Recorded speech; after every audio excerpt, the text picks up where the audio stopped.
Great. Good morning, everyone. Hello, world. I'm Kristen Gillis-Moyer from the Malago Foundation.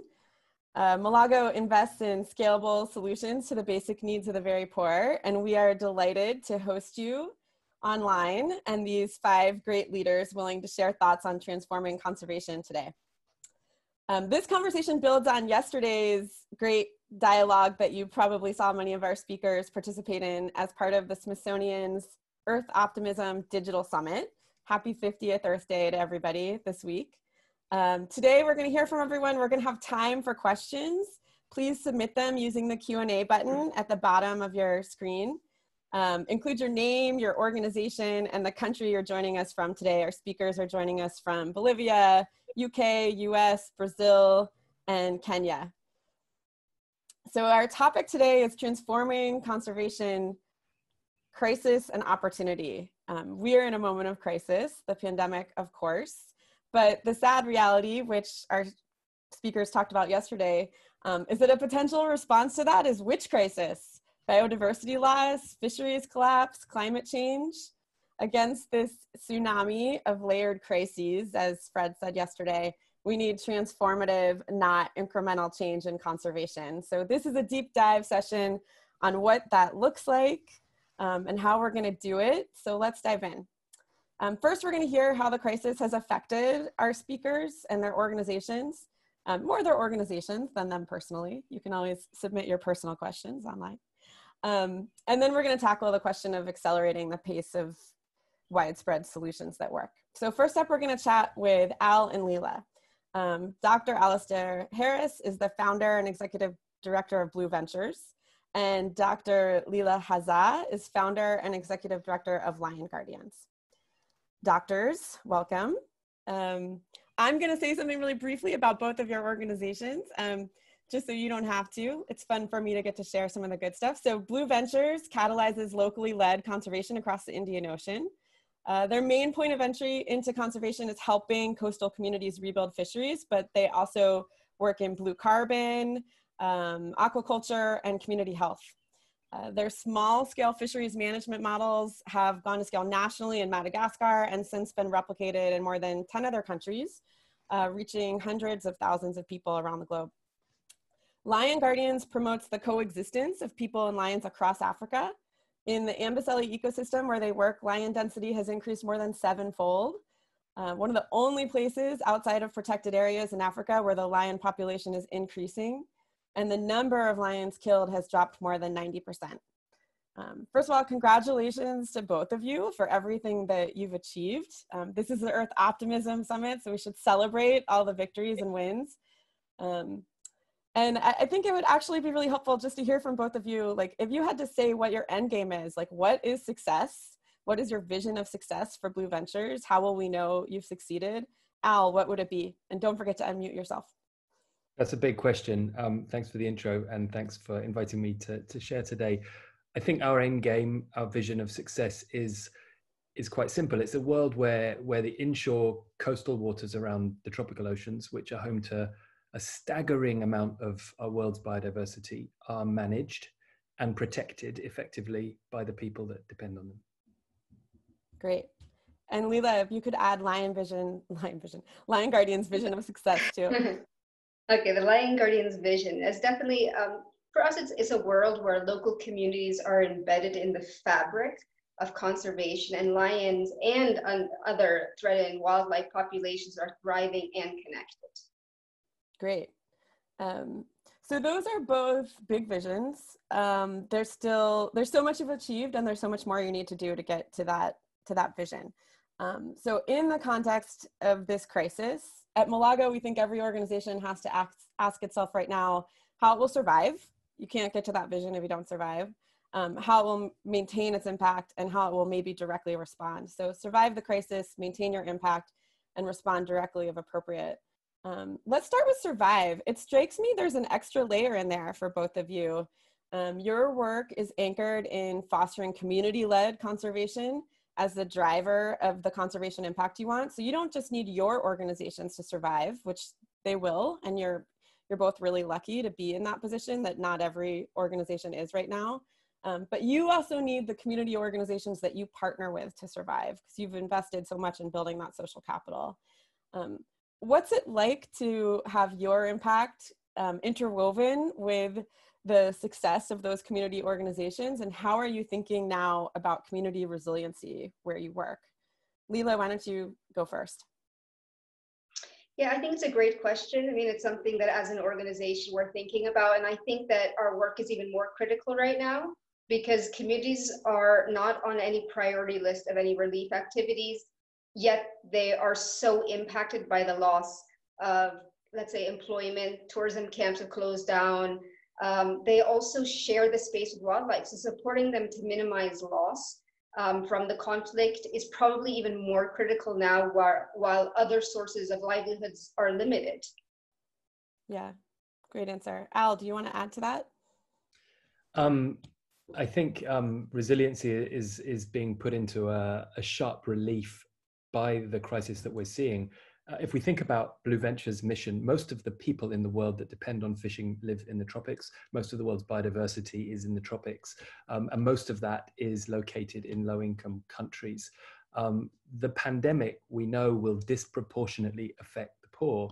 So I think this pandemic is exposing the vulnerability of isolated and often marginalized rural communities in our cases, and it's intensifying the horrors of environmental collapse. In some respects, and I don't mean to underplay the enormity of the challenge that we're facing, it does provide a forewarning of the kinds of economic and socioeconomic and social shocks that will come with more rapid environmental and climate breakdown. From our perspective, it highlights the absolutely fundamental imperative of human-centered approaches to conservation that bolster, that shore up that resilience in the face of the shocks. So let me ask you a question about that, because Al had a piece published in Mongabay this week that everyone should read that said COVID underscores the urgency of holistic, community-based approaches to conservation. What did you mean by that? I mean that for us as a conservation organization, safeguarding the world's most biodiverse oceans requires bolstering the resilience and the ability of communities that depend on that biodiversity to respond to shocks and to manage that biodiversity in a way that will benefit us. We've used this language within our organization for 2 decades, within our sector for a lot longer than that. And for us, it truly is a moment of reckoning to establish whether or not we're delivering. Do our models truly help communities in a time of need? Do they support their resilience? I think from a community perspective also, we as an organization are well placed to respond because we put an enormous emphasis on grassroots presence and ability. And when international and domestic transport and infrastructure and logistics are breaking down, never has that been more important. The kinds of rural infrastructure and capability that the partners that we support are building are absolutely essential. And we're also seeing to some extent the elephant in the room of the conservation sector, which is this North-South partnership and the balance of resources between those local organizations who are now on the front line and able to respond. And what I refer to in that article as using a term from Fred Nelson, the inefficient global apparatus of conservation, which I think we should also talk about if there's time. Yeah, wonderful. Leela, do you want to add to that? Yeah, I do, because I love this about, it's like we could be talking about what we're doing, so it's like perfect, because I think that like dealing in our area, making sure communities are healthy through this is so important, because just imagine when you're sick, you're not tolerant at all. Like, if whatever happens, you don't get your milk on time, you get really angry. So what happened if with these communities, they lost their prize bull, they get really angry, right? And so we're always talking about this kind of threshold of tolerance. And so, we've just given out thousands, 3,000-4,000 bars of soaps because we want to make sure people are healthy. And when Maasai are choosing to buy a bar of soap or to buy some milk, they're choosing the milk. They're never buying the bar of soap. So it's like, this is a way we can help them. And it is helping them to become more resilient and more tolerant for the loss they are going to have to predators in their area. So yeah, I just wanted to add it up. Yeah, that's a great example of a type of direct response that you're actually doing connected Yeah. to still wanting to maintain your impact. So if we switch to thinking about how you're going to maintain your impact through this crisis and then beyond, you know, the Lions probably didn't get a memo that Kenya's on lockdown, right? So how do you continue the important work you've been doing when this pandemic is kind of surrounding that work?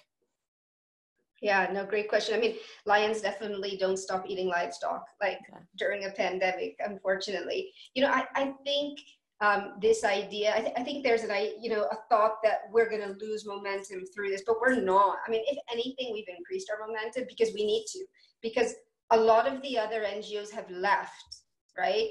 A lot of people can't move around. We've been designated as an essential service from the government, which means we can still do the work that we do. So, but we're one of the only ones in our area.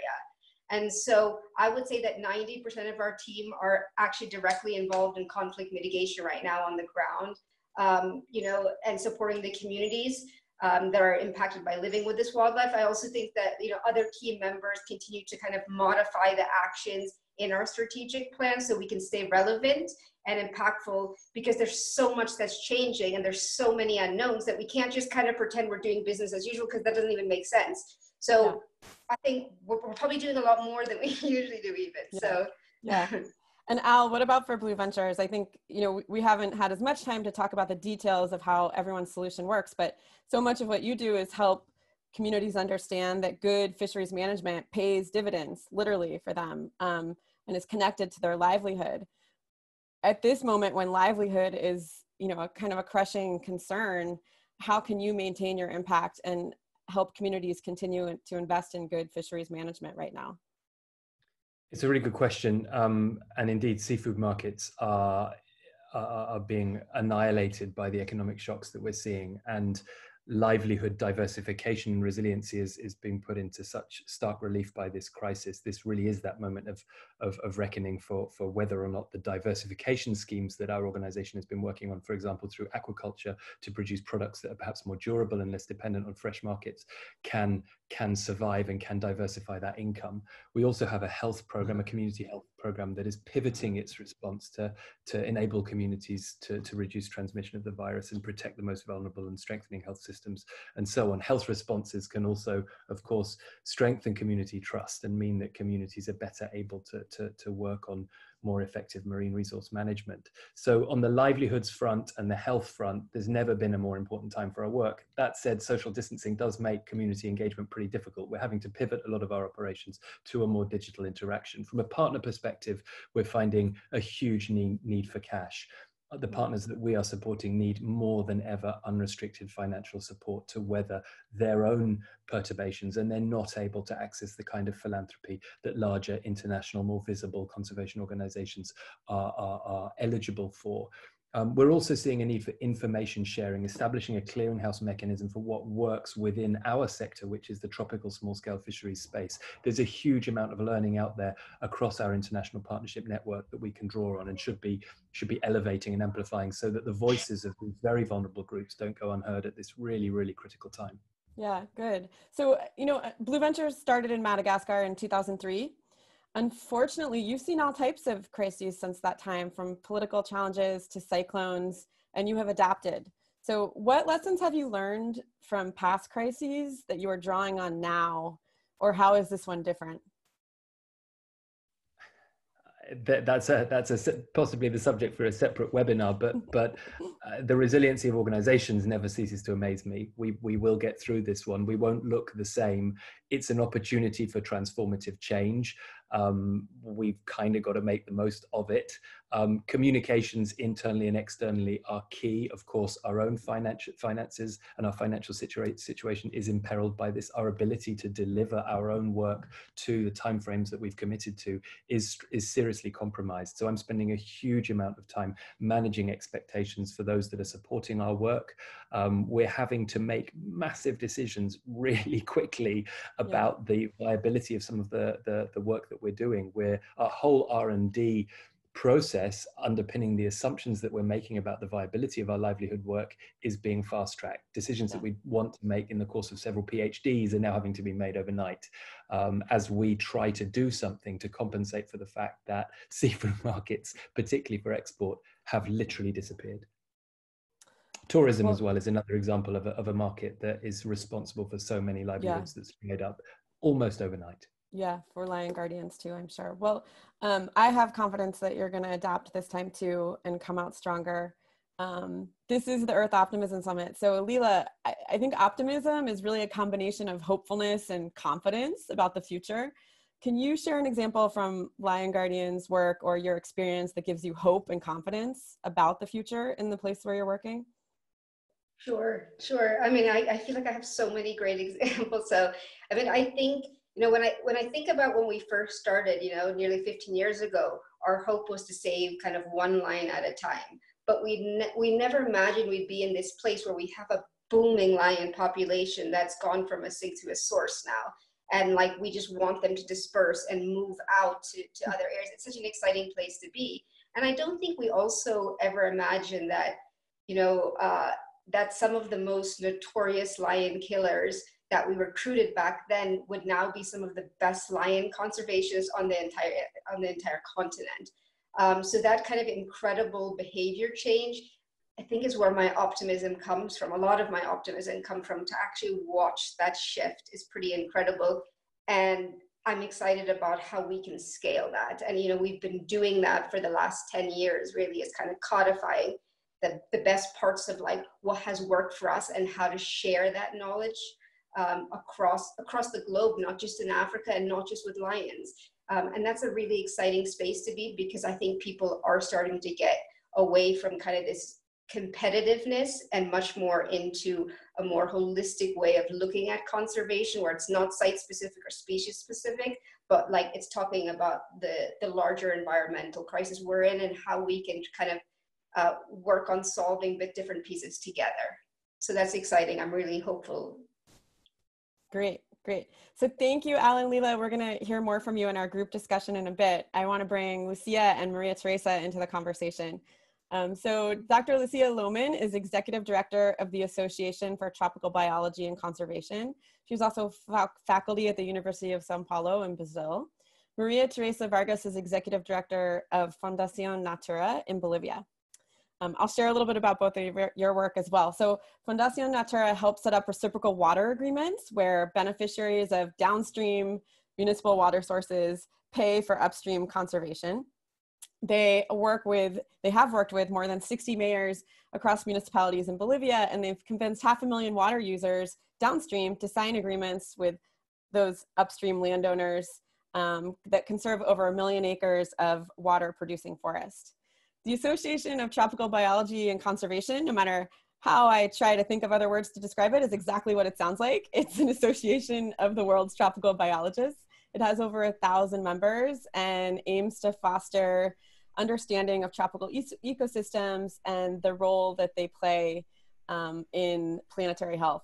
Lucia is also faculty, where her research centers around documenting biodiversity in poorly known tropical regions of the globe and using that information as a basis for new conservation priorities.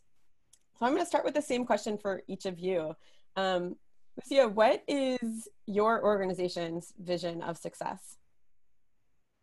Well, first of all, thank you so much for having me here today. Such an exciting conversation.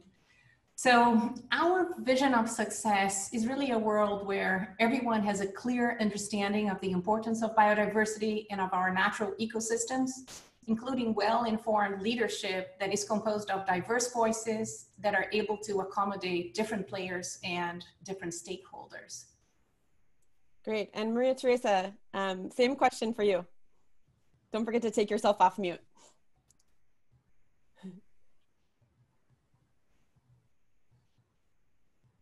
Thank you for having me today.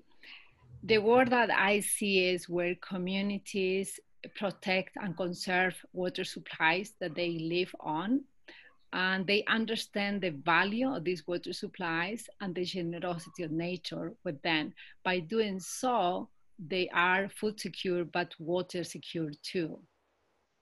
Great, thank you. So Maria Teresa, like Al and Leela, your work is very closely tied to communities as the stewards and guardians of the ecosystems where they live. What does this crisis mean for the communities that you work with right now? And why are you optimistic that they'll act in accordance with those agreements that you've worked so hard to broker, even during a time of crisis? Kristen, in our case, I think a lot of the people who work in conservation, actually, we had been accused to care more about the wildlife, about the forests, about the trees, and not so much about the people. And I think in an extent that is right. It's a few people who do the work like Blue Ventures that actually really the community are the center of the conservation program that they have.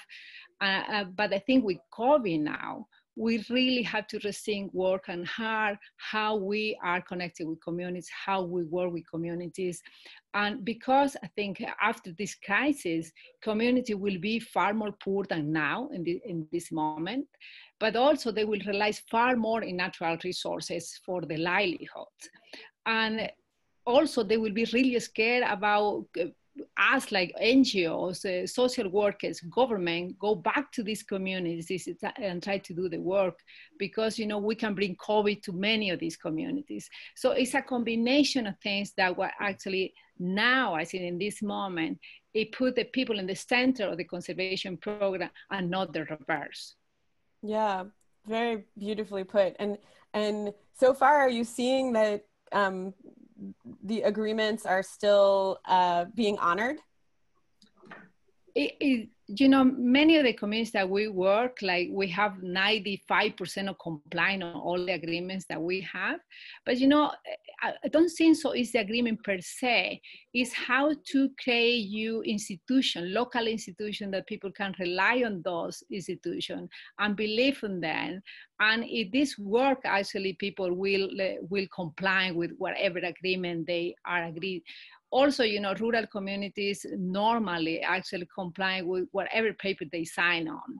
And it's not like in the big cities when maybe you need some better control, but in the communities, just put your word into an agreement is enough.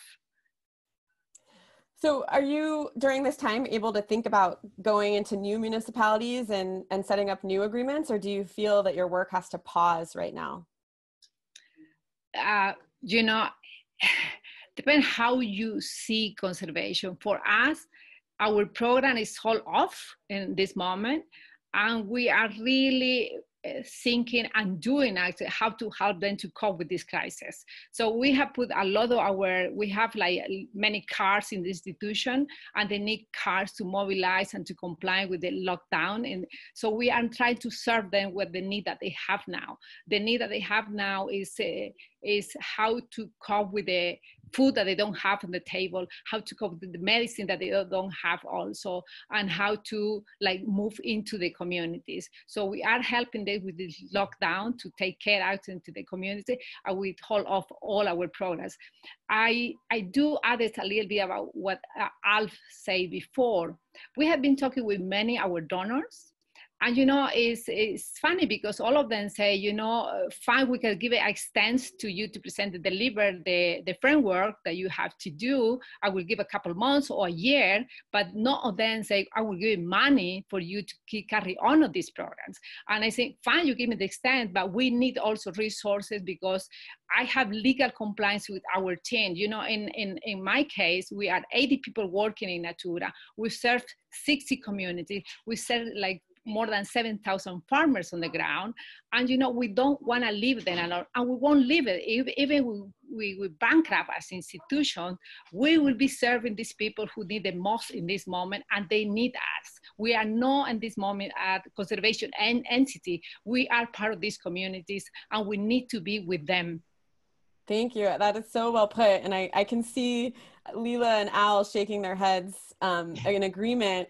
I think that's one of the things that's really interesting, and perhaps is what makes all three of your organizations so successful, is not allowing yourself to be in that silo of a conservation organization, and appreciating that so much of what you do depends on recognizing all the basic needs of the communities where you work are met. Otherwise, how can they afford literally to protect the resources that they have?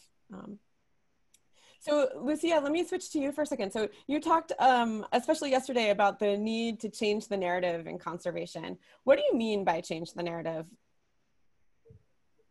Well, yeah. So when I talk about changing the narrative, what I mean is that we really need to speak a language that is accessible to everyone. And we also need to convey a message of hope that actually inspires people to act. So when we look at the news, we see always like lots of horror stories about the environment. And I feel that these stories are actually scaring people away. And then when people are scared, they're actually led to despair instead of acting. And they feel sort of paralyzed. They feel like they can't do anything. Mm-hmm. And so we really need to have a narrative that is engaging and inspiring. And we also need to make sure that everyone understands that we are in this together. I mean, so everyone can make a difference, and the planet is really everyone's responsibility. And biodiversity is not something out there that somebody's gonna take care for us. No, everyone has to do their share. And once people start to really value nature and to appreciate, this is actually not a struggle. This is all that people will want to do. So what do you think the role for science and scientists is within that effort? Because I would argue they're critical to it. They also contribute to some of that jargon and hard language to connect with that you're talking about. Yeah, I agree with that. And I think that scientists in the past, they were actually not engaged in science outreach. And well, first of all, because scientists were actually not trained for that, and they just didn't know how to do it.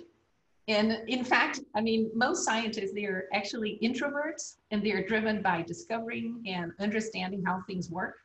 And most scientists, all they want is to just be locked in a forest or in a room, just immersed in their science, searching for solutions and communicating what they're doing. Actually, for some scientists, seems like a distraction from what they were doing.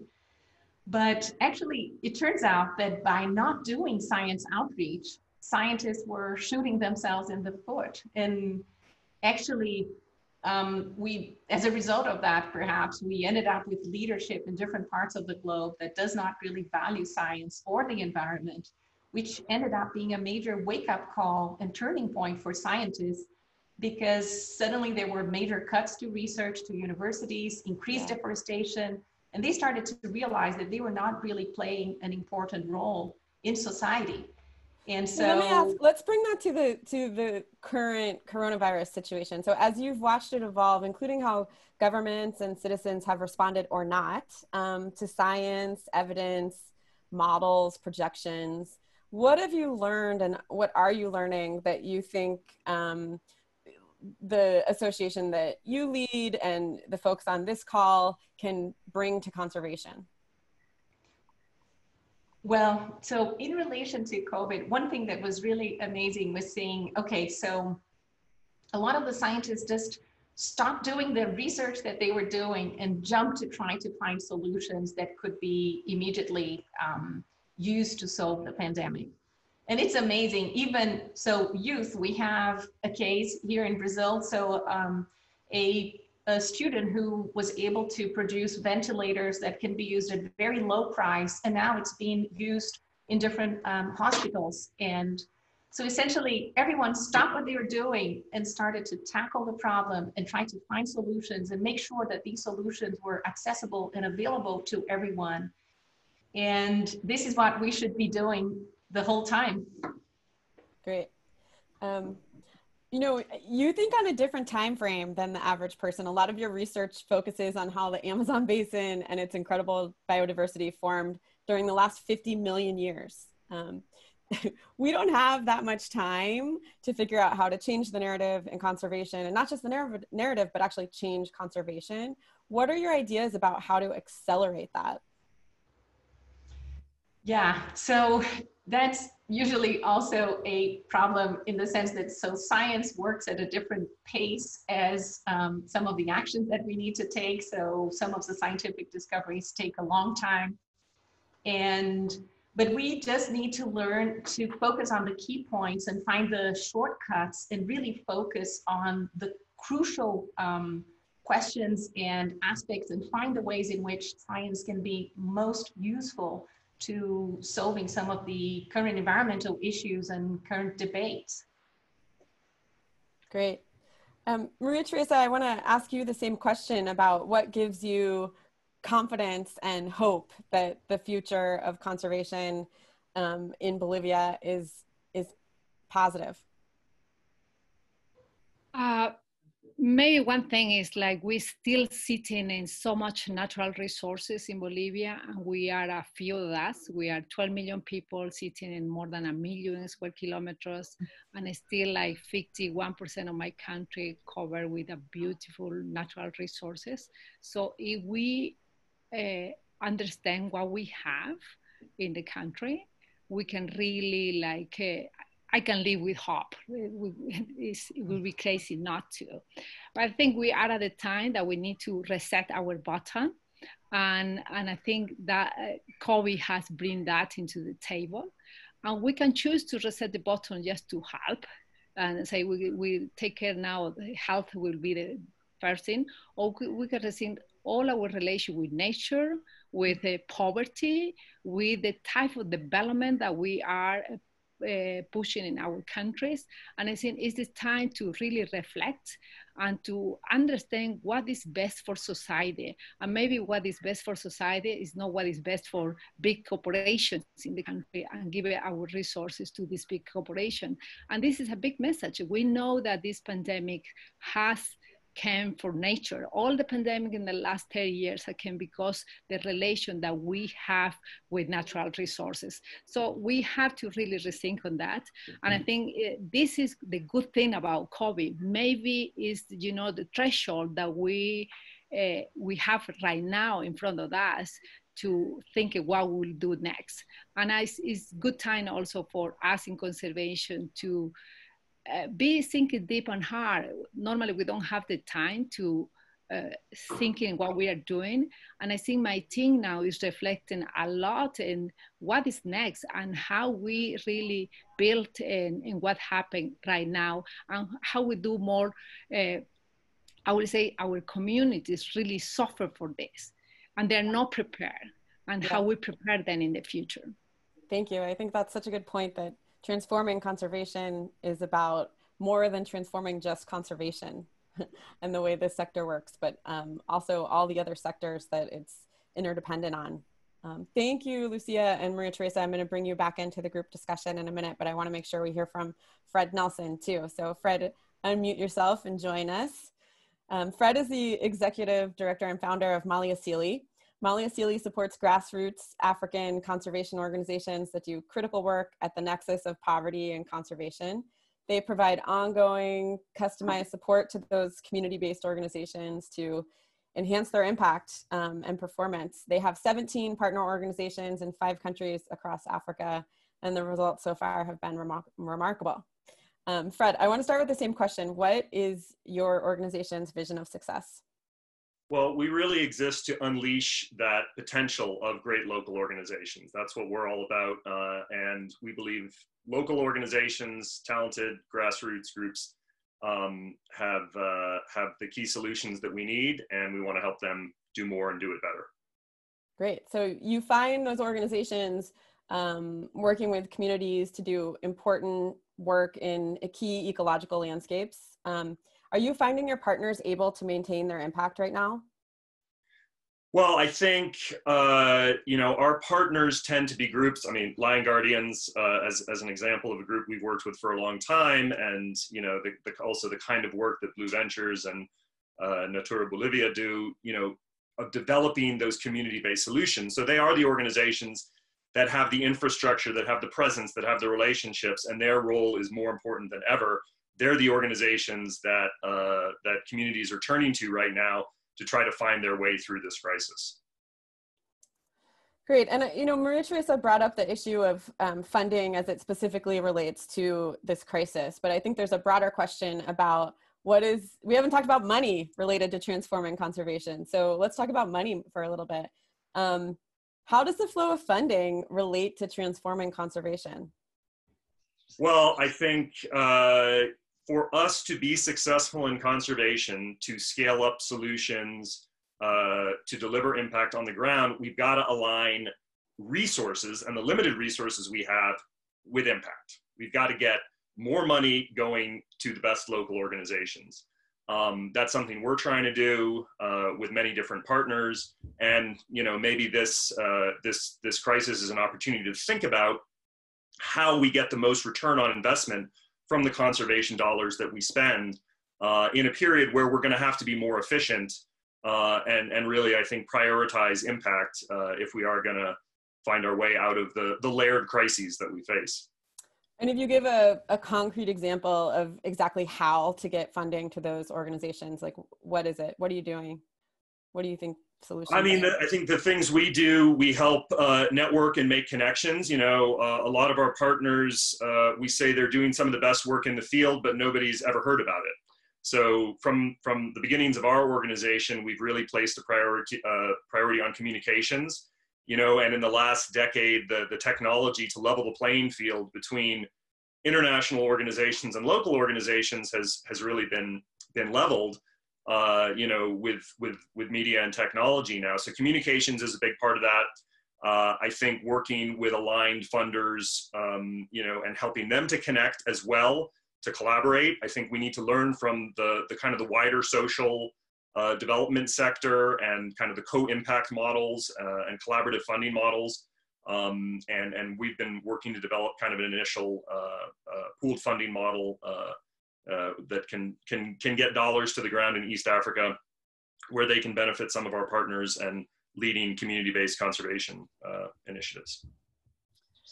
So as you think about how this crisis maybe catalyzes change in new ways of funding or new partnerships or new collaborations, I also wonder what you think it means for some traditional partners. Like, we've been talking today a lot about community-based organizations doing conservation work. There are some Goliaths out there. The big NGOs absorb a lot of resources in this sector, and certainly aspire to the same goals that everyone here is talking about. How can we bridge the divide a little bit between the community-based organizations and the big international NGOs? So it's not us versus them, but a little bit more we. How does Molly Asili think about that? Well, I think we really prioritize collaboration. We kind of try to take a systems approach, or an ecosystem level approach in terms of our field. Everyone has a role to play, right? International organizations and such as us, we're an organization with staff in the U.S. And staff in the places where we work as well. But being able to bridge where resources are and where, particularly in the tropics and developing countries where the impact needs to be made, getting resources to the ground. But I think all the international groups have a critical role to play in having strong, healthy partnerships that can support local organizations, but that may involve, reorganizing or rethinking some of the conventional ways of doing things. Partnerships and collaboration is going to be more important than ever if we're going to face up to the challenges of the present. And I think we have a good opportunity to think about that in this present moment.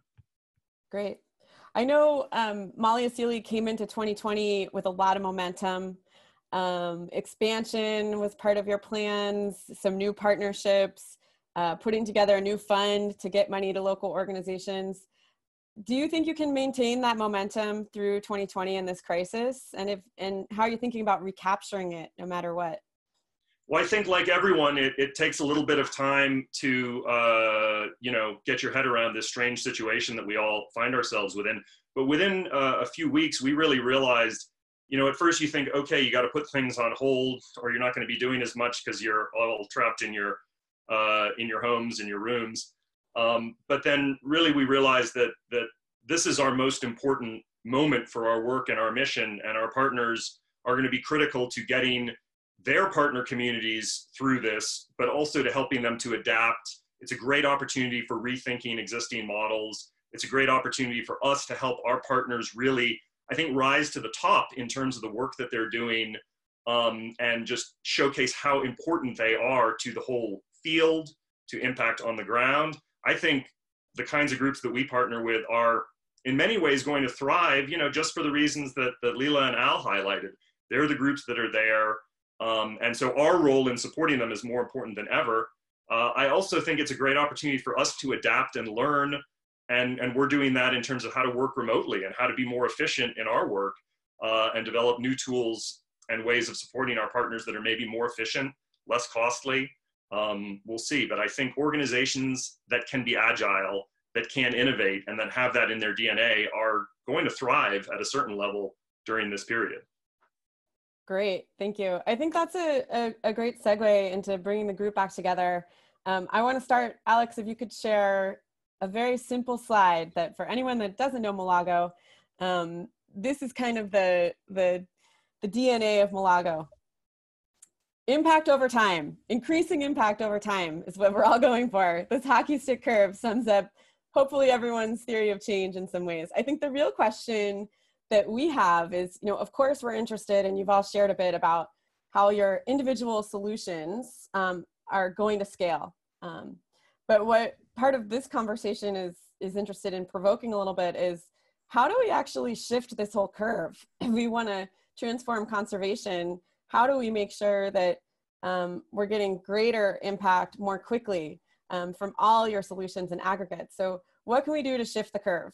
I think this is the simplest way to think about what transforming conservation really means. Even transforming conservation sounds a little jargony, but what we really want to know is, how can we have more impact sooner? So I want to go back to, thanks for the slides, Alex, go back to the group.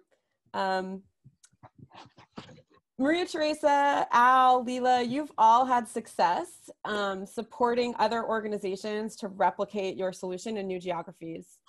What's the most important thing you've learned that other leaders maybe listening to this conversation right now can do if they want to support quality replication that delivers real impact of their solution? Al, can you start us off? Sure.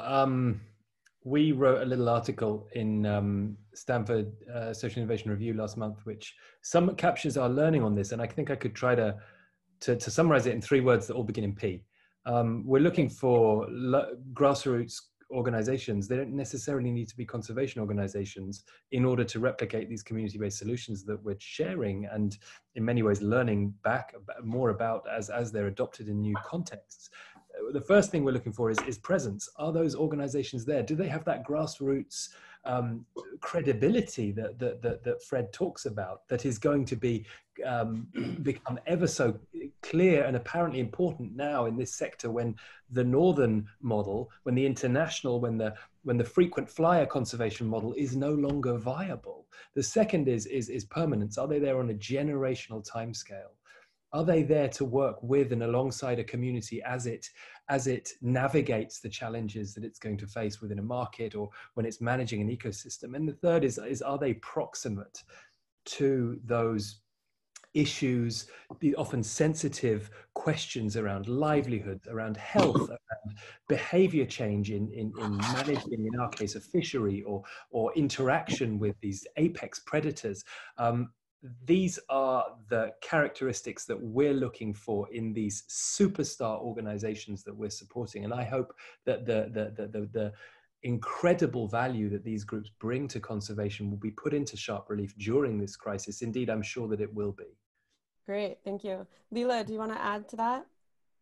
Yeah, I mean, those were all, I would say the same thing as you, and I'll just add a couple more points to what Tell Al us, just said. Maybe to start, how many, in how many countries have people adopted part of your solution, or how many other parts of the world? So I'd say about 15 different sites, maybe 12 of them in Africa, Southern Africa, Eastern Africa. Great. Recently, we did something in India with tigers, and then South America.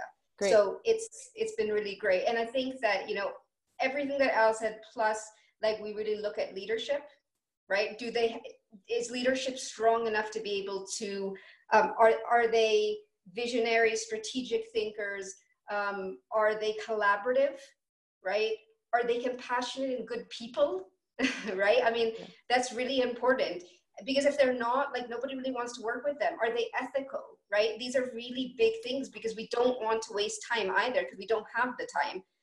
So we look for that. And I think, you know, just on our side, being able to share our knowledge, we had to get to a certain space where we were vulnerable enough to share our failures and say, you know, so we kind of created a safe space where we could say, well, these really didn't work. We spent hundreds of thousands of dollars on this, and we really wouldn't want you to go through that because it just didn't work. And I think you get there when you're in a secure space, right? When you as an organization are there. And I think you don't really know when you're there until you're there. That's what I would say to other people, you That's know? great. Great. So, That's yeah. great. I think a lot of what you and Al both said around alignment for partner selection does come down to, do you have the same mission? But that alignment is so important. Maria Teresa, would you like to add anything about how you've been able to find aligned partners in other countries to scale the reciprocal water agreement model? You know, the way how we work is mainly with the municipalities and some NGO partners in the region. And for us, I think, remember that to scale, you need many things. One thing is who will scale, who are the segment or the sector or the person who will scale your idea. And in this case, I think it's really important how easy is what you are proposing to do other people. Yeah. And I think the tool that we develop is easy enough that it can be adopted and should be adopted for any like local authority and even other NGOs, because water is a resource needed for adaptation to climate change, but it's also an input for production and is needed for rural people and for drinking purposes. So we find actually that if something will affect you personally, you will act. And I think water is something like that. It will affect you personally if you don't do nothing there. Yes. So this is why I think it's so important that whatever you do is easy enough so some people can adopt it. And of course, you need the leadership, you need the resources, and you need the right people on the ground to implement. I couldn't agree more. And actually, thank you for that prompt. One of Malago's favorite ways of talking about what you need to ask yourself about how your solution is going to get to scale is who's going to do it and who's going to pay for it. The doer and the payer. And if you start thinking about how your solution will have a clear doer and payer at scale early on and design towards that, there are things you can do early on in scaling your solution to really make it more likely that you get to that doer and payer one day. Fred, let me ask you a question. Maybe broader, kind of bringing it up a notch to think about how you really get that shift in the curve to transform conservation. What do you see as a great unharnessed opportunity in conservation? We know that you see community-based organizations as a vehicle to achieve it, but what else do you see as a great unharnessed opportunity? Well, maybe I think there's two things to really highlight. I feel there's two revolutions we need. One is this community revolution. And I think we've seen that to a large degree. And one of the biggest changes, we want to think about positive transformative changes in the conservation field the last 20, 30 years, is the role of communities, the role of indigenous people, the recognition of the incredibly disproportionate area of land and biodiversity on indigenous lands, on community lands, particularly in the tropics, and how important that is. So that's been mainstreamed, and I think we need to now figure out how do you really invest in those solutions, in those management systems, in an effective and durable way. And the other revolution is this impact revolution. And again, really maybe drawing lessons from the wider social development sector, it's funny, often in conservation, there's a lot of science and a lot of focus on numbers, but yet the conservation field hasn't really been that metric driven, that impact driven, really in terms of what's the return on investment in terms of the conservation outcomes. And again, I think if we're going to drive that curve up, we've got to be investing in the right solutions and with the right kind of support that actually delivers impact on the ground. Great. I think, Lucia, that's a good ball over to you.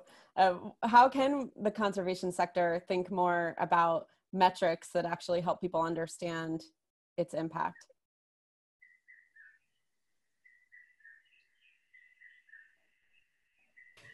Well, yeah, that's a very good point. And I mean, a key thing is really to consider very multidisciplinary approaches in which we consider different communities and we consider different fields. And so really integrating the academic sector with the conservation world, with society at large, with governments and local communities. So we can really think about metrics that apply to everyone and not just to a single sector, which is usually what happens. Usually people are in their own sector and they just see their own values as being a priority.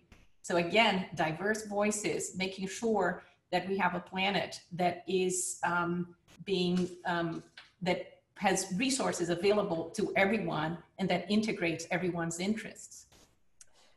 Thank you. So, so what's come through so clearly is the great work that all of your organizations are doing, particularly around buttressing the existing power of local communities as natural guardians and stewards. It sounds innovative when we talk about it today, but the truth is, we said Blue Ventures was founded in 2003, Lion Guardians in 2007. This is not new, right? So why hasn't community-led conservation scaled more, other than the funding reason maybe? Like, Leela, what are the barriers? What are the barriers that you think we face in making this part of a transformed version of conservation? Well, I mean, I'll just I liked your curve. It's very simple, right? And it's like, what do we need to have that shift? And for me, transformative conservation is so tied to more women moving into leadership space. I think just in the last couple of years, I've kind of just seen this shift happen. Like, I think we're owning kind of our own authentic leadership style more. We're role modeling it every day. Our voices are stronger than they were before. And I think it's because there's a sense of community, right, that has come. And there are more women moving into that space. So I think part of that is that there has been an imbalance, a gender imbalance at the leadership level. Like, so if you think about in Africa, for example, in conservation in Africa, less than 5% of all the leadership, the top leadership positions are held by women.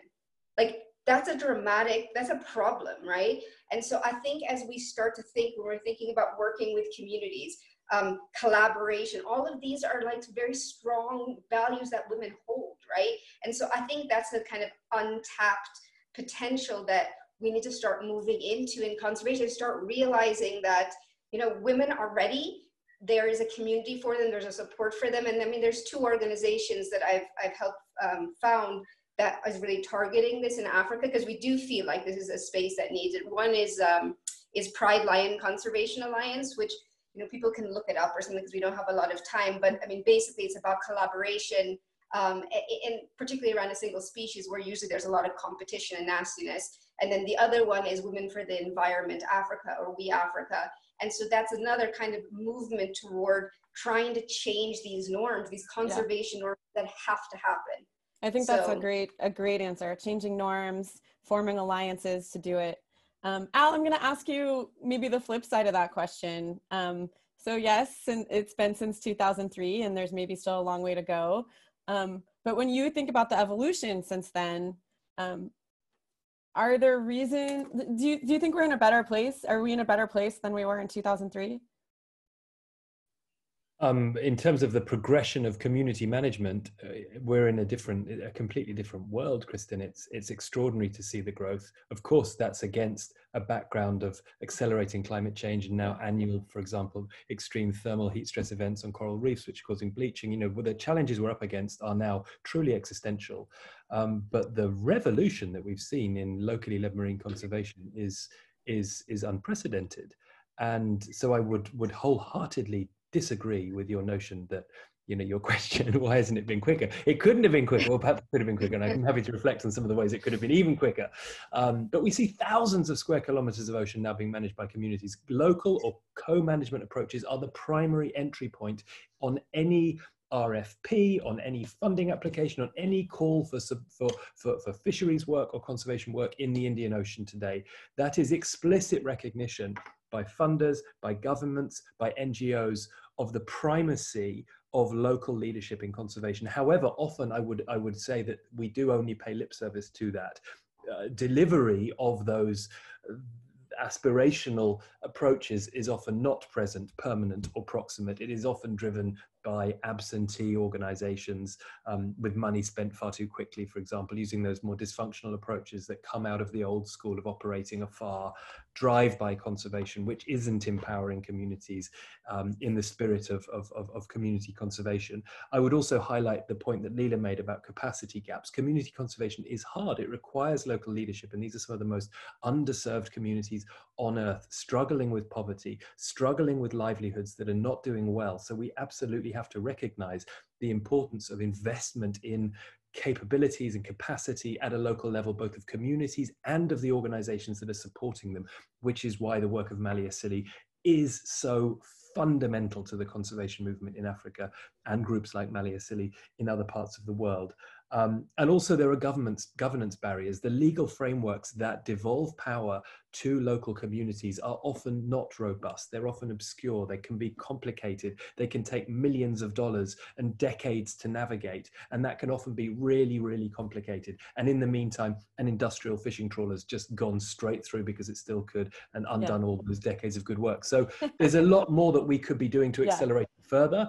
But please don't think that we haven't, that the movement is not already marching on, because it is on the J curve. I knew you were an optimist, Al. I knew it.